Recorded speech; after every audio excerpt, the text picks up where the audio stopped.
Morning, everybody. You're very welcome today. We're joined by Dara Cruise, who's the General Manager of the Midlands Park Hotel based in Portlaoise. We did speak to Dara a couple of months ago when we started this interview series, but a lot has changed for Dara and the hotel and all his staff. So Dara is here today to give us an update on post-second lockdown for the hotel. So you're very welcome, Dara. Good morning, Bernie. Thank you very much for having me and giving me the opportunity to share our current status in the Midlands Park. Okay. So if you want to tell us, tell us where you're at now as of this sunny Monday morning.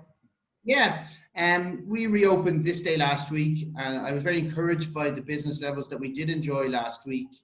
They were certainly much more scaled down than our July and our early part of August. The staycation market was very good for us in the Midlands Park Hotel, and indeed, speaking to my colleagues around the area, all the hotels appear to have a very good July and August. We obviously dealt with the setback of the second lockdown and re-emerged last Monday. I was very, very happy with the response from people in Portlaoise. Our local market was really strong, and I'm very grateful for everybody that is supporting us during these times. And there's no doubt about it, we really depend on people to come out and enjoy the Kelly's restaurant and Charter Bar and Eatery, and we've been very happy with the response from people locally. So thank you very much to everybody that is getting out and spending a couple of quid in the local bars and restaurants. We're very grateful. As we look across the remainder of the year, with the current restrictions that are in place, it is proving very challenging and very difficult for ourselves here in the Midlands Park. We're very dependent on gatherings. The current restrictions limit us to have 6 people from 3 different households in any given room. Given the nature of our business, we would enjoy a very strong meeting business. There is appetite out there from businesses across the country to meet, but these restrictions prevent us from hosting any of these meetings. So we're calling on the Cabinet to review those restrictions. I really believe that the hospitality industry has responded really well with the safety charter and the safety measures, and we have also implemented them in our meeting rooms. So I believe we can host gatherings of up to 20 or 30 people, depending on the size of the rooms, safely, and ensure that the 2-meter distance is kept and that people can go about their business and continue to drive the economy on in these difficult times. We here require those meetings for us to sustain ourselves. Without them, it becomes very challenging. They do drive footfall into our lunch business, and they do drive traffic to our bedrooms. Without them at the moment, the optimism is wavering, I won't lie to you, but I am hopeful that come the 13th of September, those restrictions will be lifted.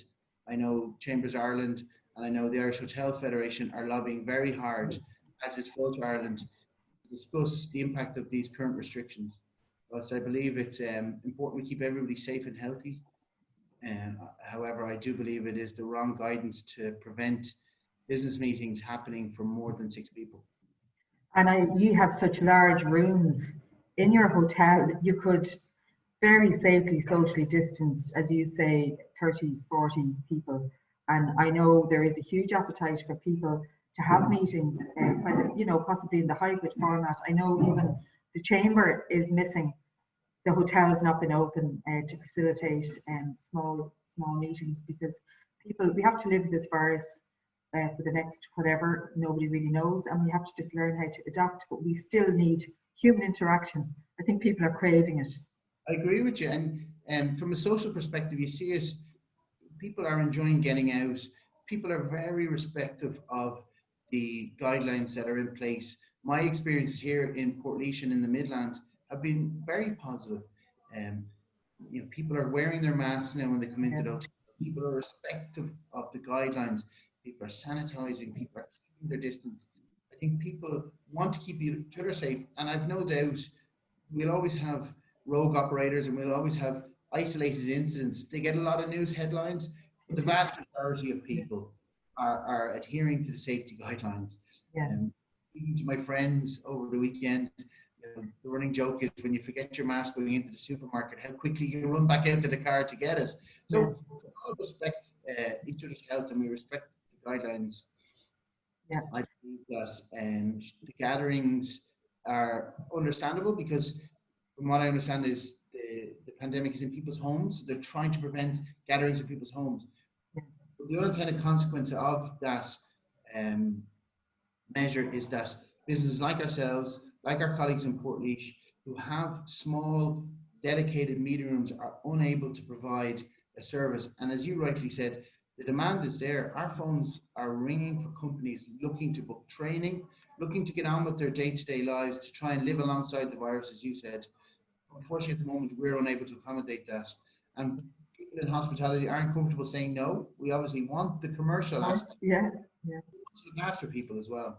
Yeah. So our ask is that these restrictions are greatly reviewed. And beyond just the small meetings, even the weddings for 50 people, a one size fit all rule is too restrictive. There's varying degrees of ballrooms across the country. If you look at our colleagues in the Heritage, you have a huge ballroom that 50 people is lost in it. I believe ourselves, the collection, and the Heritage can provide weddings for far greater than 50 people, whilst also maintaining appropriate measures to keep people safe during these difficult times. I think particularly during the second lockdown, it reminded me how important the hotels are for every town across the country. Really, hotels bring people to the town. They're a place for people to meet, and they were really badly missed. I have to say, I walked around by your hotel during the second lockdown, and it was actually it was quite sad to see the doors closed because I had been back there, through between the two lockdowns, and it was great. I loved going in and meeting all the staff and seeing people buzzing around, but it's kind of it was an eerie kind of feeling to see it just locked up. Yeah, and I agree with you. Hotels are part of the community. Yeah. There isn't an Irish town that hasn't got a great hotel that say, let's meet in, the Heritage, let's meet in the Midlands, I'll meet you in the Maldron for a coffee, for and we discussed earlier the importance of social interaction, the importance of meeting your friends, the importance of having a connection. And now more so than ever, there's a huge amount of conversations around mental health.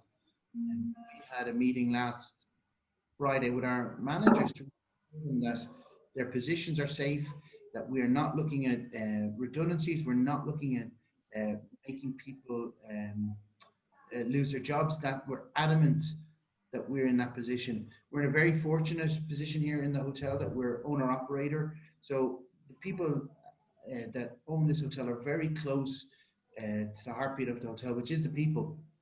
We have zero appetite to make anyone redundant. We may have to look at areas of redeployment. We may have to look at shorter working times during these quieter times, but I can assure you the Midlands Park will be retaining its employment. And I believe that's a commitment back to the community to keep people in their jobs, keep them spending. There is a knock-on effect. We all know when job losses happen. There's 4,400 people employed in hospitality in Laois at the start of the year. We're doing our bit in the Midlands Park to keep those people in their jobs, have income coming in. We will avail of the new EWSS schemes. And they do have an impact on our cash flow. The current scheme, which ends yesterday or today, that was obviously very beneficial to businesses because it was instant. We got the cash in the bank within 48 hours of dispensing it. There is a lag time around the new scheme, could be up to 6 weeks is our understanding of it. That's another area that we would like to have reviewed, and that will help us ensure that we can pay our suppliers promptly and ensure that cash is being used to the right way. If there's lags, that proves challenging. I know from the Chambers Ireland point of view, we're lobbying government hard to review the criteria around that, and that would include the payment time. Because 6 weeks in a business that's struggling is that's a long time. It's long enough to actually, unfortunately, put some people out of business. So we really need to kind of keep working on that one. Yeah. So I think your sentiment there about being in the community, that jobs are maintained, whether it's restricted hours or redeployment, now more than ever, the local community needs to come out and support the hotels.